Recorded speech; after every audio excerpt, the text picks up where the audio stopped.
There is an island in the middle of the Pacific. This episode's about sun, and it's dull, listless, bland, and kind of boring. But hey, every season gets one. Welcome to the podcast, brother. Welcome to the podcast, brother. This is Losing Lost. My name is Derek Hobson. I am the younger brother. I am Pierce Nahigian, and I am the elder brother. Today we're talking about House of the Rising Sun, Season 1, Episode 6 of the ABC drama series Lost. It first aired on October 27th, 2004. And before we get started, Derek, I have a question for you. What makes a good episode of Lost? Oh, I wish I was better prepared. I thought about telling you I was going to ask you that ahead of time, but I wanted to see your face. I wanted to see your reaction. You know, it's funny. It's a rewatch, so obviously spoilers should be expected. When I saw that the next episode is the Moth, I had this flashback of, that's a great episode. And the reason why that episode, I remember it being great, is because each flashback simultaneously. You know what? I'll save that for next week. What I will say is, in terms of Walkabout, I still think that episode is fantastic. I think it's tremendous that each flashback gives you a piece of the character that you didn't have before, without rehashing the entire podcast we did on that one. I adored that each flashback, we saw a different shade of Locke's day-to-day life. We saw him at work. We saw him at home. We saw him communing with friends or people. That had a great juxtaposition to what was happening on the island, where he is hunting a real-life boar, where there are real-life threats. And there's this, the mystery is magical because we don't know that he's handicapped, so I guess there's that. But I will also say that that's the other thing, is the question that's lingering is not, how is he able to walk? The question that's lingering is, how did a dude working at office worker building become a hunter? And it's satisfied in the end, in that it's like, well, he's not. He didn't become a, like, this is and the only reason he thinks he's able to is because of the reveal at the end, which was not a constant lingering question. It was not people because say like, what is this thing? Where are we going? What is happening? Because you do just want people to answer those questions. I distinctly remember having this conversation with you in season 3 when Jack is locked somewhere. He breaks out of his room, goes up to a door, and Juliet shouts, "Don't open that door!" And Jack looks back, and as an audience member, you're like, we're going to have to spend the whole season wondering what's behind it. And Jack opens the door and the water flows. And it was like, yes, thank you. Thank you. Don't make me beg. Gosh, I'm on a tangent already. What makes a good episode of Lost? I'm going to think about that, and maybe at the end of this, I'll come back to you. What I can tell you what a good episode of Lost is not, and that's this episode, especially in retrospect. Yeah. But what did you think of this episode? You watched this episode before I did, and you told me that you were not fond, that you did not like it. And It felt like homework. It felt like homework is what you said. And I tried not to let that color what I was watching. In fact, I was ready to be like, no, this is going to be a great episode. I'm sure it's going to be fine. And to the show's credit, it took us 6 episodes to get here, but this did feel like, it felt very much like a table setting episode, like it was spinning its wheels a little bit. My idea of what makes a good episode of Lost is I always found the island stuff to be more interesting. But a great episode of Lost has flashbacks that, as you mentioned with Walkabout, really gives you that extra flavor, that extra background that explains the character's actions. Things that, without context, may have seemed arbitrary or weird. Getting the flashbacks really shows you, oh, that's how the person got to this point. That's why they're doing this. This episode felt very disconnected. It felt like they had some story points that they wanted to get to later in the season and basically were working backwards. That they put a bunch of plot points that they wanted to set up just in this episode because later on they wanted to make those pay off. It didn't feel organic. It felt like they were just – it did feel like it was just a bunch of random pieces all put together. Yes. You know, I think generally the performances were good, but the whole was not worth the sum of its parts. Yes, 100%. Without jumping too far ahead, the caves even just being a prime example of being this significant on-island plot point that we know in 8 episodes they've abandoned entirely. I don't know if I wanted to talk about that now or later, but yeah, that is also coloring my perspective on this episode because yes, this is going to go nowhere. And I know that now. Yeah, well, and that's what I mean, especially in retrospect, because I know not long ago we talked about how after the pilot, it really felt like the actors knew who their characters were. Mm-hmm. They were playing them well. And this is an example of, and not to criticize Yoojin Kim, but she is not playing the character we know her to be. But in retrospect, in this episode, it would be fine as an introduction, but it is hard to get past that when we know that Sun knows very well who her dad is. Yeah, and you know what? You bring up a good point that I hadn't thought about before, which is why this doesn't qualify as a good episode for me is that we don't really learn anything about Sun in this episode that we couldn't already tell from the island. There is an episode coming up where we learn, that she slept with somebody else and that she was desperately unhappy, that all these other things, and that becomes a bombshell. The fact that she knows English is a surprise, but we don't learn that in the flashback. We learn that on the island.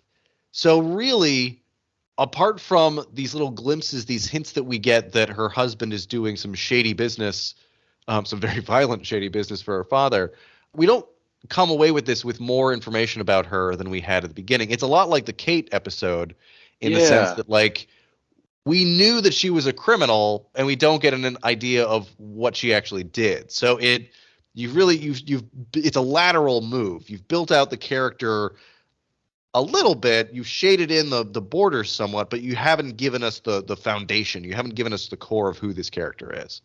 I wonder if they should have done Jin first. I mean, I think Jin's story is more interesting, but then you don't get the moment in this episode, which again, and we'll get to it more when we get to it, but when Sun does talk to Michael, that is a big holy shit moment. Like, I don't want to downplay it too much because the rest of the episode was disappointing, but I do remember the first time seeing this episode being like, what? She speaks English? Can I tell you something? I do distinctly remember even watching this the first time through as a 13, 14-year-old. I assumed that one of them would speak English only because I didn't think they would have the show keep going if they didn't speak English. Yes, you are genre savvy enough to know that this is not going to work if both of them do not speak English for the entire show. Which I would have to think, there's got to be at least 50% of the audience of Lost was thinking the same thing. I imagine there's definitely people in America who are watching this being like, oh, I had what? But I think, a lot of people are just like, okay, that makes sense. But I was surprised. I will say that the first time I saw it, I was genuinely like, oh, she has a secret. And then I remembered with the show I was watching, and everyone has a secret. So that's where we're getting started with House of the Rising Sun. Should we run through the episode? Let's do it. Okay. So we open on Sun's eye, she's on the beach smelling flowers, and Jin is fishing, and Sun is watching Kate and Jack being so cute. They're being very flirtatious with each other. Kate is lightly mocking Jack for his tattoos, saying that they don't add up. And then Charlie says what we're all thinking, which is that they're verbally copulating. This is sweeter between the two of them than we have seen them be. And it's very clear that Sun is watching this and being like, oh, I wish I had that. I wish I had that relationship. It's really nice. And she is shocked out of this reverie by Jin slamming a fish on some wreckage and just being like, oh, right, that's my husband. I didn't realize that they did that. But now I'm thinking like, oh, yeah. Yep. I think I even can remember the sound effect now.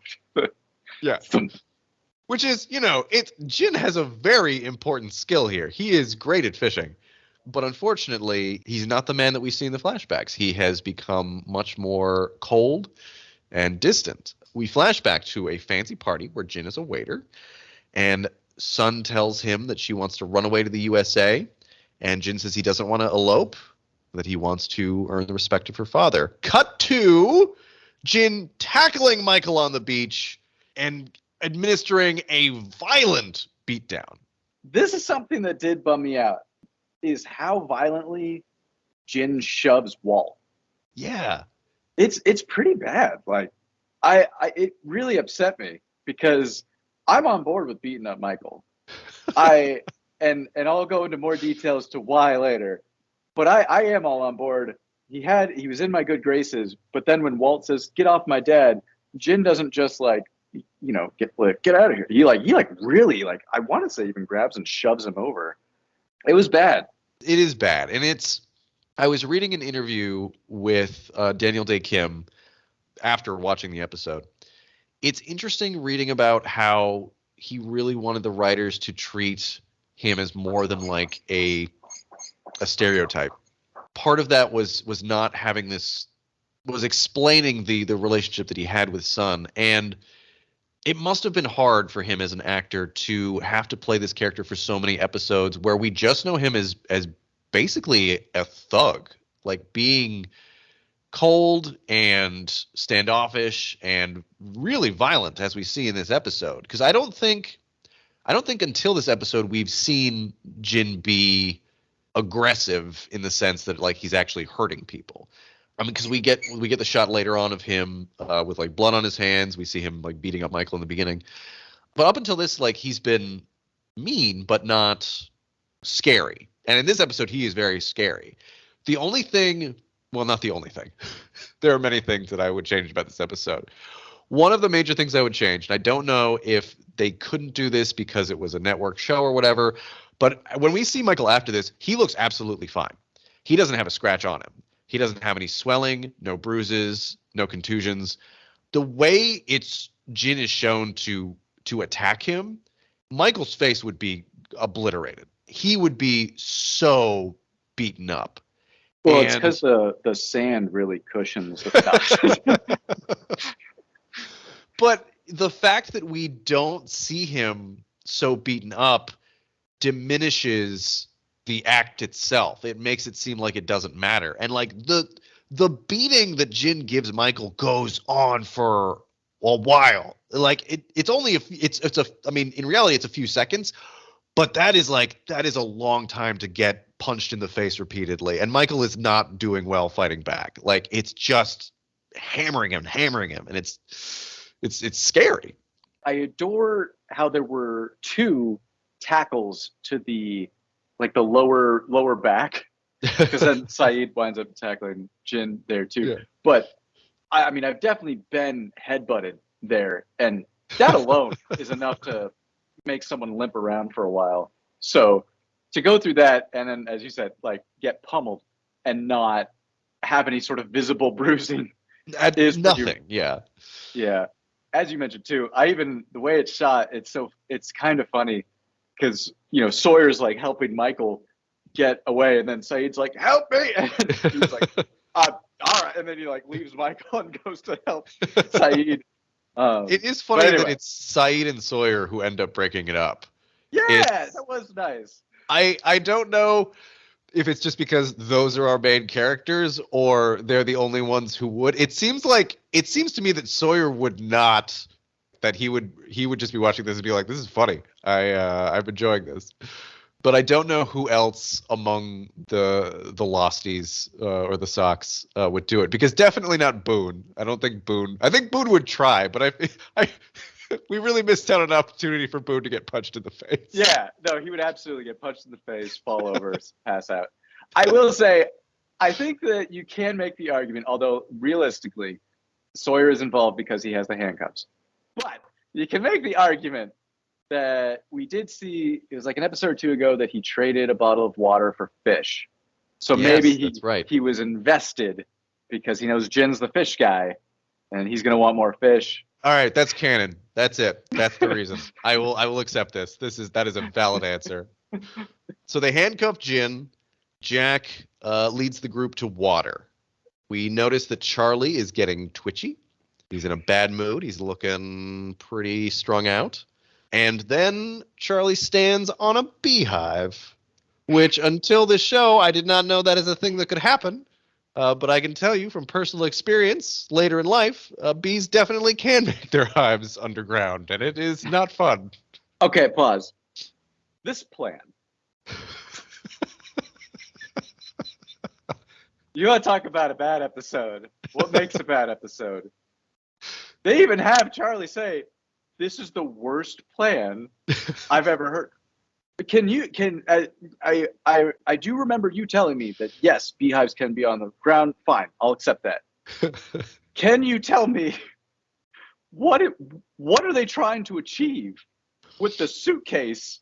So what it seems like to me is that Jack is trying to cover the beehive so that when Charlie moves, that the bees won't freak out. Which, when Charlie breaks the beehive, that plan still should have worked. If he just put the bag on top of the hive, it wouldn't completely mitigate the problem, but the bees would be mostly trapped inside. It seems that everybody just freaked out at the same time because they all hate bees.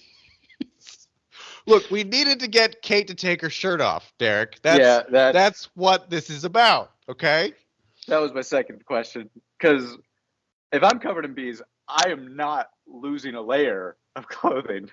I think I definitely would. I think I would. But I do search for reasons to get naked all the time. So, no, I will tell you. So I think, again, what makes a good episode of Lost, what makes a bad episode of Lost, a bad episode of Lost is contrived. And this feels very contrived. It felt like they were looking for a place to put an action beat, and they wanted to have Locke, shadowing Charlie, and to have some idea, to give his like wilderness knowledge out.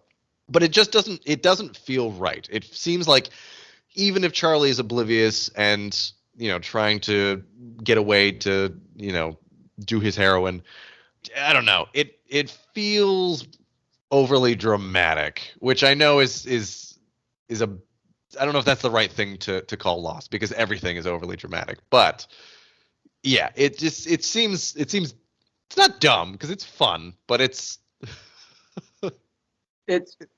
pretty dumb, and I don't think it translates.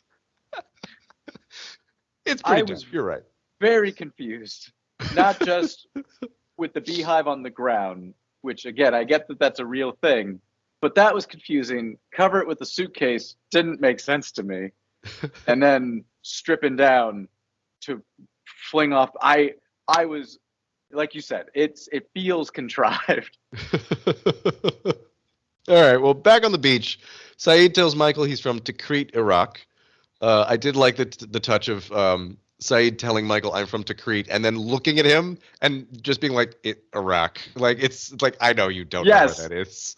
1,000%. That's, again, like kind of like Hurley's, again, not to admonish casual racism, but referring to the Koreans as Chinese people because he doesn't know. The fact he keeps referring to them as Chinese when I think everybody else on the beach knows that they're Korean. Yeah, but it's Hurley, so I forgive it.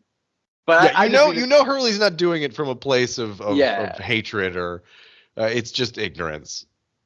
And I just be like, in that same vein, I do love Tikrit. And there's that beat where, Michael being from the United States is like, where? Iraq.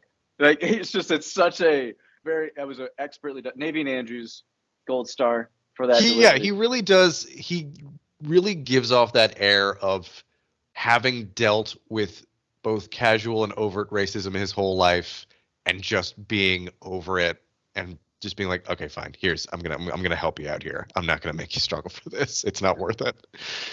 Michael tells the beach that Korean people don't like black people, and then we'll later have to explain what he meant to his son. That is where I want to pause as well. Michael, I don't like him. I haven't liked him. And this to me was like, I can't imagine being a fly on the wall in the writer's room. Be like, you guys, you got to make this guy at least a little bit likable. Because Boone, as we have seen on this rewatch, like, he's incompetent, but there's something endearing about him. Michael immediately goes with the race card. I'm going to tell you something. I really like Michael in this episode. I do. Here's what I like and what I don't like. I like Michael because he feels very real to me. Like, his reactions to things, his being overwhelmed, his sense of victimhood, all of that feels very real to me. And I think it's a little ridiculous for, even if Michael thinks that Jin is racist against him, he should know better than to just think, well, the reason he tackled me and tried to murder me on the beach was just because Korean people don't like black people. That's ridiculous. Like, that's the thing. Like, there was a better way for Michael to give this little speech, and instead he says he tried to kill me because where I come from, people like him don't like people like me. And it's like, that's not, you've been on this beach for what, a week? And just now this man decides to just murder you in front of everybody? Like, even you, Michael, have to know there's something else going on here. Well, and that's I do agree with you on that. But Saeed is coming at him saying, is there any reason this man would try and kill you? And we know from the last episode that Michael, who also doesn't know that Sun speaks English, saw her naked. Yep. And for all he knows, maybe she made that comment to her husband in Korea. That's the thing. Like, that is totally what I thought was going to happen. Like, it's been long enough since I've seen this episode that I'm like, oh, is he going to give her like a knowing look and be like, did you tell him like that I saw you? But no, he's so oblivious. It's dumb. They make him come off as dumb here. And I think it's wrong. I think it's wrong on the part of the writers, not wrong on the part of the character. I think that he's got his blood pumping, and he's mad, and he's upset. I do remember thinking at the time, oh man, this show's really going there. They're getting into the racial politics of living on an island and trying to form a society. But then on second thought, it's like, that's why you think he's trying to murder you? But on the flip side of that, Jin's response to "that man has my watch" is, I'm going to brutalize him in front of his child and try to kill and drown him on the beach. Like, that's not rational either. That's a good point. The craziest thing to me is when we find out at the end that it's all about the watch. It's like, what has happened to Jin that he can't? I mean, I get that he's frustrated. He doesn't understand anything anybody's saying, and that would definitely drive me crazy. But would it drive me crazy to the point that just seeing the watch on somebody else's hand would make me lash out like that? No. Yeah, all that Sun says at the end is like, my husband has a temper. It's like, your husband is a psychopath. That's what that is. That's not a temper. All right. In the flashback, Jin tells Sun that he got her father's permission, but he has to work for him for 2 years, effectively. And the note that I wrote here is, Daniel Day Kim has a great smile. He really does. And it is, I think, the first time he has smiled in this show. that smile he gives his wife, or his soon-to-be wife, he looks so charming. And you're like, who's this guy? Where's this guy been? And I get that that's the point of the flashback, to be like, how does this guy go to this guy? But it really, as you said before, that like maybe it would have made more sense to have the Jin flashback first, because we don't get enough. It feels so fragmented, the glimpses that we get, and we obviously know we're going to get more of the story, because the show has given us enough flashbacks now that we know that like Jin's flashback is definitely coming, and we're going to fill in the jigsaw puzzle here. But it's missing. I don't think that it was obvious we would get a Jin episode. I think that's a good twist that we do, but because they make it clear that Jin doesn't speak English in this episode, I know there was a part of me that thought he was a supporting character. In the same way that I don't remember now actually if we get Michael or Walt's flashback first, but I remember when we do get Walt's flashback, I was surprised. Yeah, especially when we find out more about what's going on with him, which, yeah, we'll definitely have more to talk about there. You remind me of sorry, about just as an anecdotal thing to that too, and going back in terms of Daniel Day Kim's smile being great, and the fact that he actually speaks English perfectly in real life. Because I distinctly remember after watching this first season, rewatching Spider-Man 2, and seeing Daniel Day Kim helping Dr. Otto Octavius. And he just says, he has like one line where he's like, "It's working great, doctor." And I was like, what? Yeah, what? he actually, so his family, I believe, was originally from South Korea, but he grew up mostly in the United States. In fact, from what I have read, because I've read there's conflicting stories about how much Korean he actually spoke when he joined the cast. The interviews that I have read from him, it seems that he had to brush up on some of his Korean, and the specific dialect that he speaks. But from other things that I've read, he almost had to completely relearn Korean because he didn't really speak. Only spoke it with his parents, and he didn't really speak it anymore. Yoonjin Kim moved to America at the age of 10, so her Korean is much better than his, from what I have read from other people talking about, from native speakers online. Well, anyway, but I also did like, they give us a glimmer of his sense of humor when he does approach Sun in this flashback, seemingly, "Oh, did you not? Did you got?" And it's like, "I'm kidding." Like, "Oh, you." It's a nice moment, and they seem cute together. And I want more of. I wish we could have gotten a little bit more about how they first met, because clearly she comes from wealth and privilege, and he very much does not. We get like the middle of their relationship to like the tail end of their relationship, and I would have liked to have seen more of the early days of them courting, which I can't remember if we do see that, because I know we eventually get his story, his family story, but I don't remember how much more we see.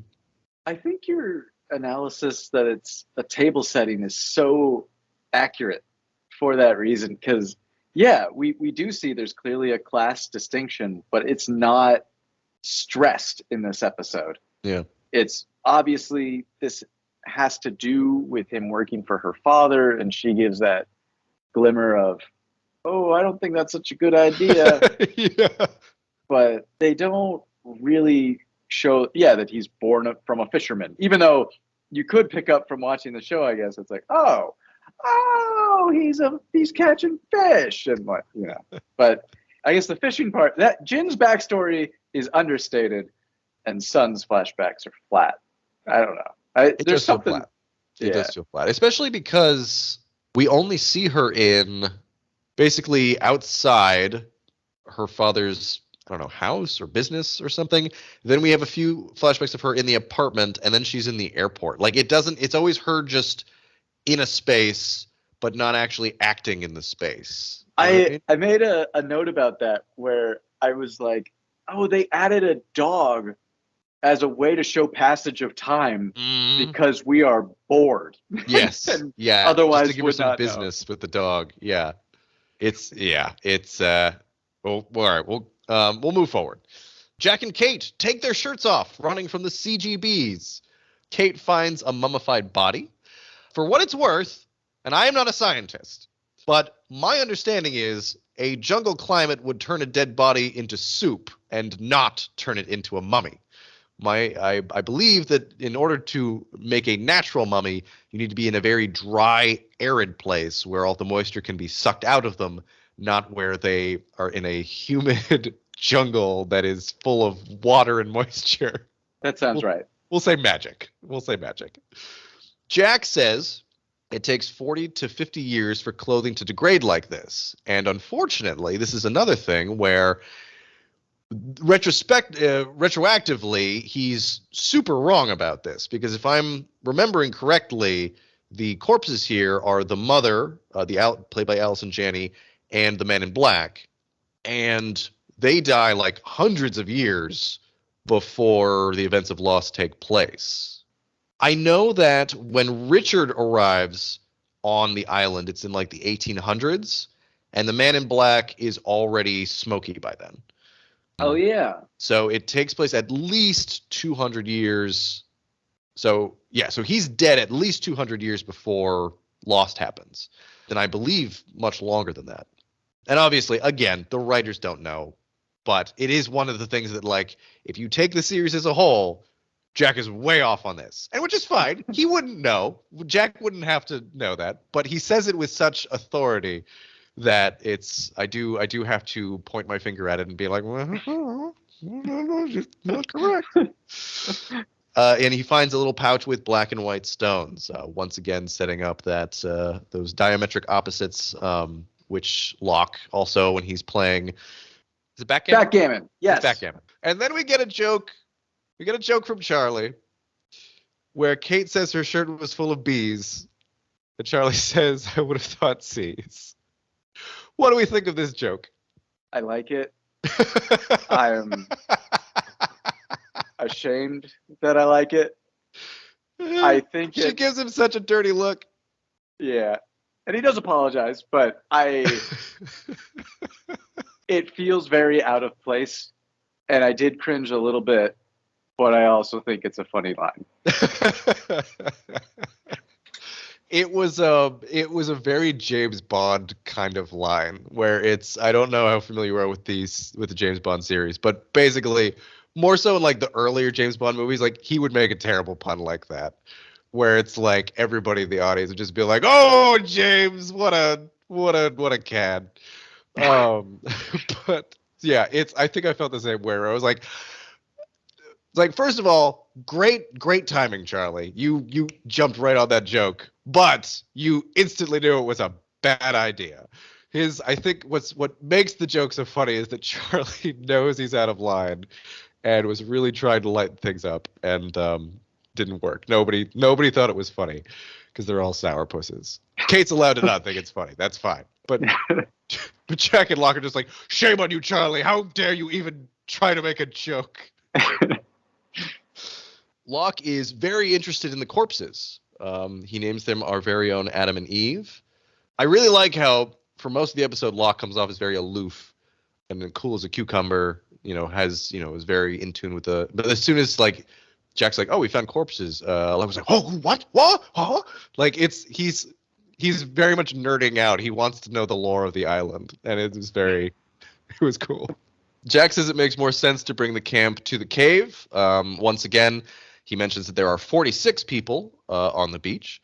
I've made the note here, which we've already talked about. For the massive beating that Michael has received, his face should be really fucked up. Walt tells Michael that his mom never talked about him, which as a father, that I could feel Michael's pain on that. I think Michael plays that well. And point for Michael here. At least he knows Walt's birthday. He knows when his birthday. He knows the date of his birthday, and I was just like, thank God the writers finally gave him something. Like, Jesus Christ. But oh boy, it's immediately undercut when he asks a child, "When's mine?" That is very much a new dad thing, though. That is something that a man would say who has not raised the child from a child. You know, as a father, that you do not expect them to know anything about you, and whatever they do think is adorable or wrong. but not if you haven't raised a kid. Like if you've just been given a kid 2 weeks ago, you think that that is a way to win an argument. I'm not going to put that on Michael. I'm going to say like, all right, that's fine. You would know if you would raise this child from when it was a baby, you would instantly know that that's not something you say. That's a good point. I'm just reminded of like all those because I know one of my favorite parenting things was when talks about picking your battles. Yep. And they mentioned like, you know, if you're trying to talk to your child and they're like, come here, the worst thing you can do as a parent is be like, no, you come here. And it's like, just go. Like, this is not the fight you want to be having. Like, yep. If there's something you got to talk about, go to the, you know, like it's so petty, but also your point, yes, that would be in character, new dad, like, oh, show me empathy. I deserve it. But here's the question. Do the writers know that? Dude. We flash back to Jin coming home with blood on him.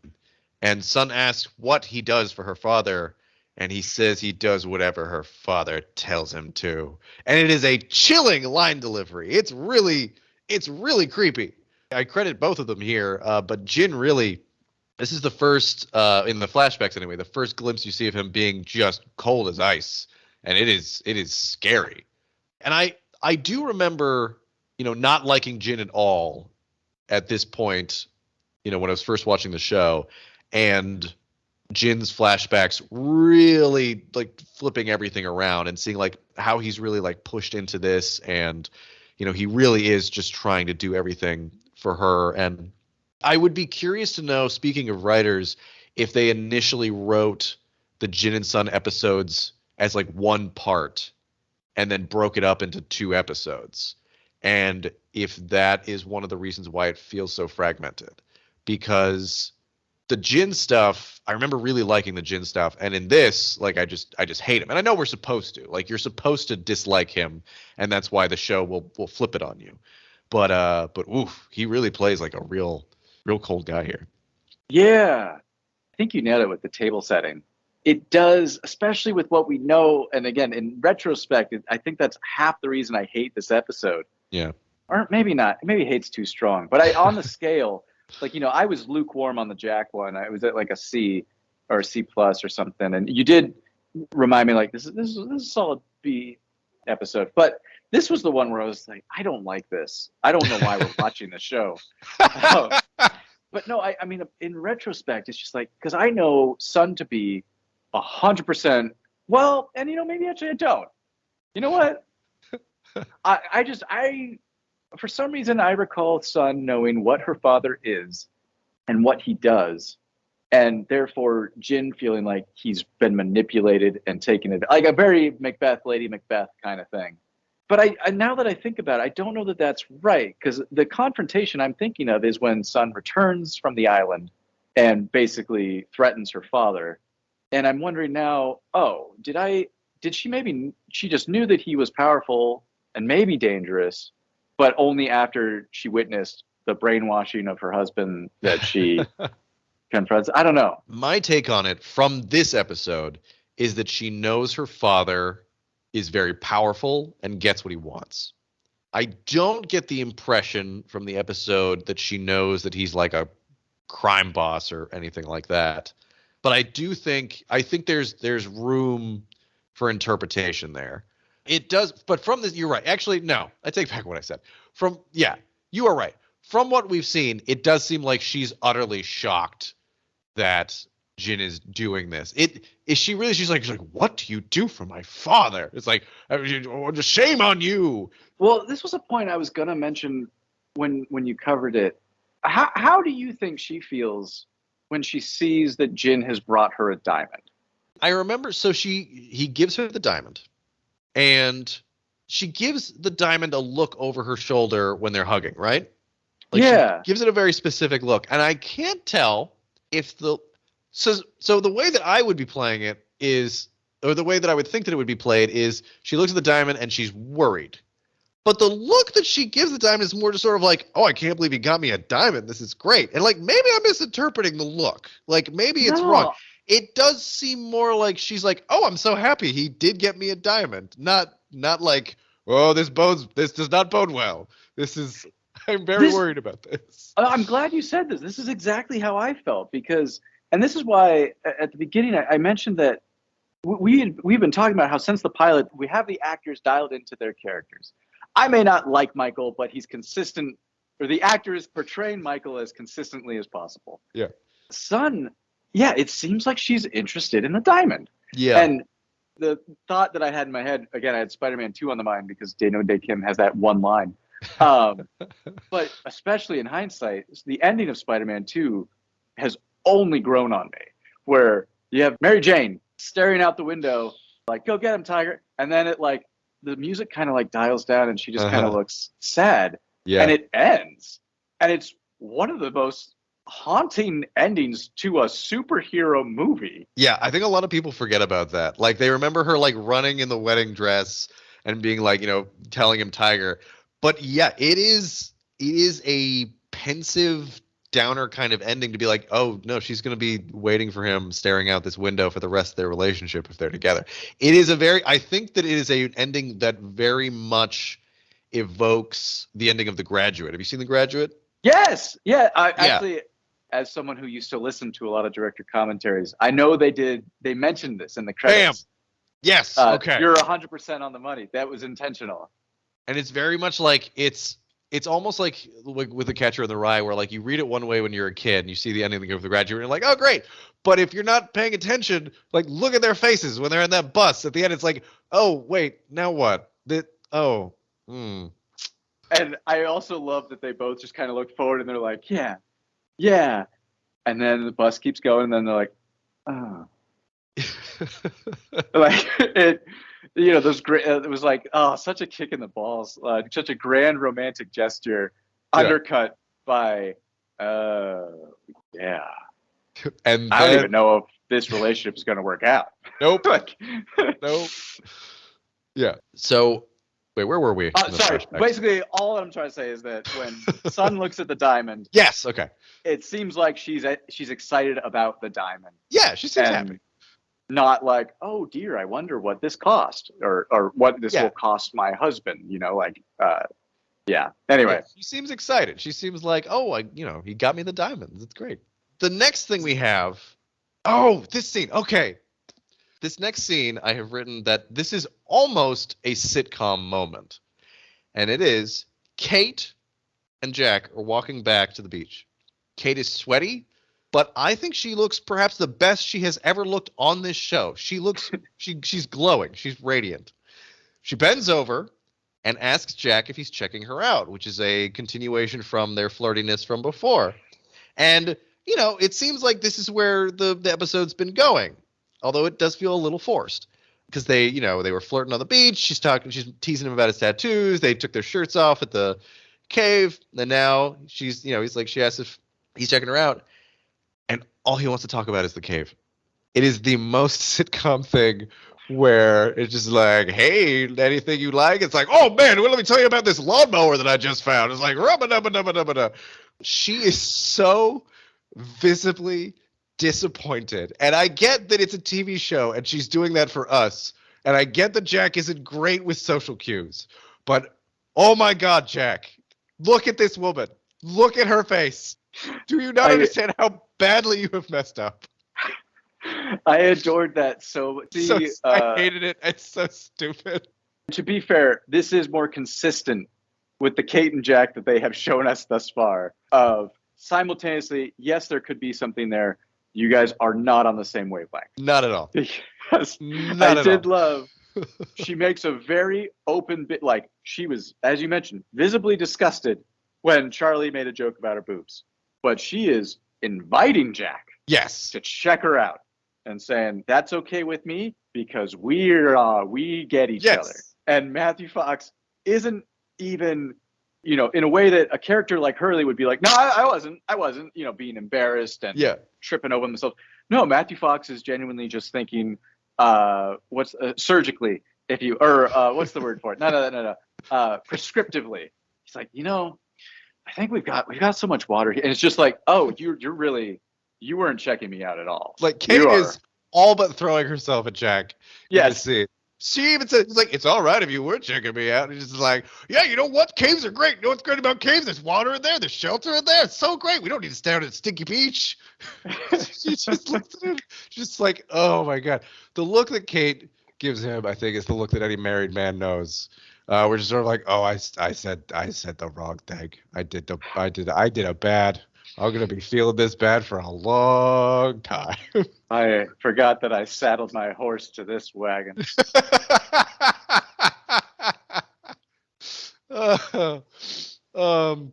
Locke says he is following Charlie. Charlie is so excited that Locke knows who he is. You feel so good for Charlie in that moment.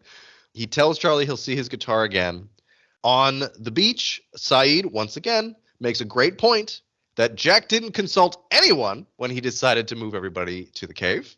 He is very much against the plan because Saeed is one of the people, Kate included, who just wants to get off the island, who just does not want to be here and thinks that it's only going to hide them from any possible rescue.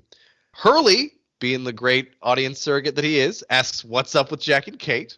Sawyer says that Saeed is also into Kate and calls him Captain Falafel. What's interesting is that we noticed that it seemed like, I think it's in either the second part of the pilot or the third episode, where it seems like there's like a little bit of a spark between Saeed and Kate, but literally it was just that episode and it's never come up again. And it's almost like Sawyer is reminding us like, hey, remember when they kind of had a thing like a few episodes ago? Because past that point, I don't think there's been anything between Saeed and Kate at all. So it's weird. It's almost like there was supposed to be more there that either they got cut or they forgot that they were supposed to put that in. Well, we'll have to keep track of these writers' things because I'd be curious who was on that episode. Yeah. Because it really did feel that way, and it seemed like both the actors played it that way. Yeah. And then, they've just backed off. In the flashback, Jin is clearly holding a dog treat to get the dog to bother him. Sons. Oh, I did not notice that. Yeah, if you look, there's another thing that happens in the background later on that I will also bring up. But it's very clear that he has like a closed fist and the dog is trying to get to the treat. It's very cute. It's hilarious. Sun's decorator is secretly helping her run away, which I totally understand. Her life seems horrible. We go back to the island. Sun confronts Michael and speaks English. What? She says that Jin attacked him because of the watch he found.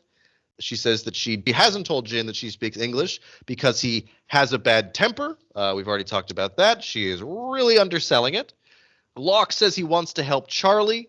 He says painful detox is inevitable, but at least this way it's your choice.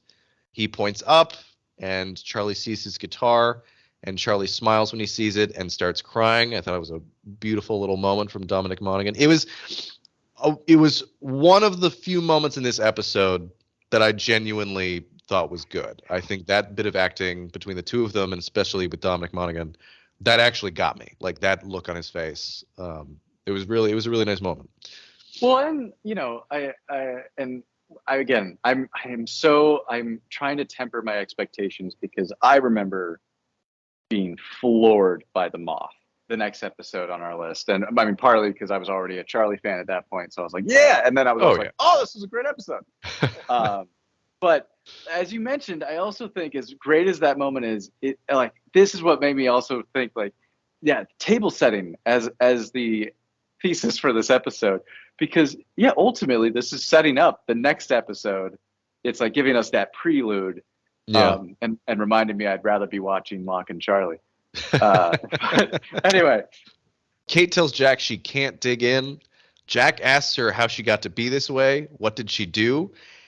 And she says he had his chance to know.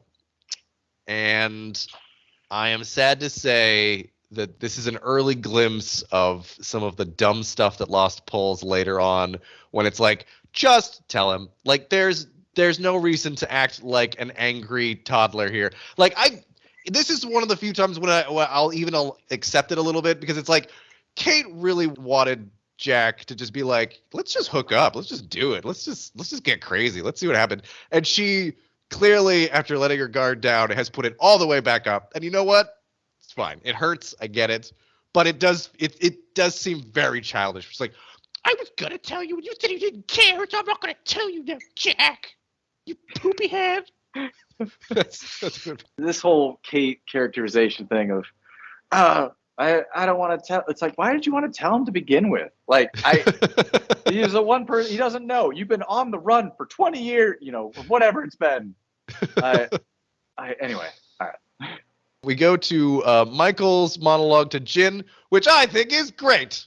I know that you don't. I loved it. I loved every moment. I love how mad he is. I love him threatening him with the axe. I love his exasperation.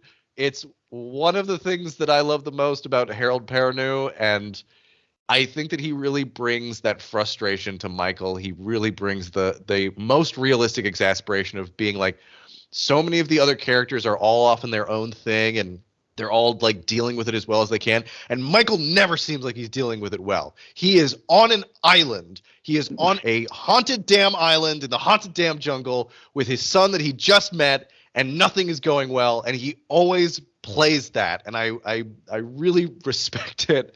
And that desperation comes out in this monologue. I think it's great. Also, $20,000 watch? What the hell? Anyway, I love it. Tell me why you don't like it. I meant to rewatch this prior to this because I just remember because he knows Jin can't understand him, and he's yelling for himself more than anything. He's trying to get the point across to Jin, but it's really for him that he's just letting it all out in like a primal scream. I guess maybe it's no, I don't know. I didn't like it. I felt like he knows that Jin can't speak English, and it looks as threatening as he wants it to be by holding an axe. And I think it's genuinely funny. Like, I think that he really toes a nice line between anger and making it funny. Like, it's a funny moment. I think it's played exactly right. And I have to give him a lot of credit for that.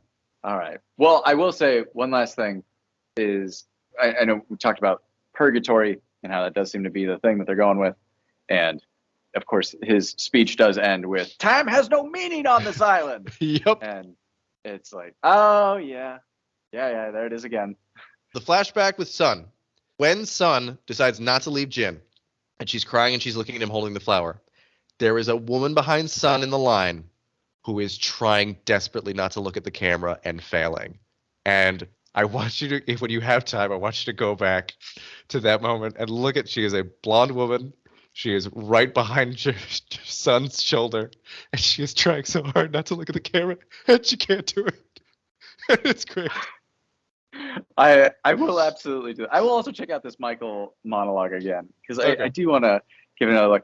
There are a handful of things that I would love in a part 2 to cover, because again, I know I mentioned this briefly. I would like to talk about how much we miss or appreciate Boone, Shannon, and Claire, because it is dry without them. It is. It is. They were nowhere to be seen in this episode. And then the other thing, this might even be more of the Moth episode anyway, but I was curious whose side you were on, Jack or Saeed's. Oh, that's a good question. Because I'm torn on it, and I really don't know. I'm Team Beach, I think. If it were me in that situation, I would want to stay on the beach to try to be found. I don't think I'm going into the haunted damn jungle. Yeah. What did I write? Because I would assume you would be Team Cave, because you don't know why people want to leave the island. Yeah, I'm making an argument here for Team Jack. I was like, you've got a plane missing and a colossal fuselage on the island, so it's not as though you need a fire. And it's not as though the shore covers all your bases. You've got at least 3 more shores. I don't definitively go Team Jack, but I was kind of Team Jack on this. Although I do think that Beach, although then you got to deal with Michael.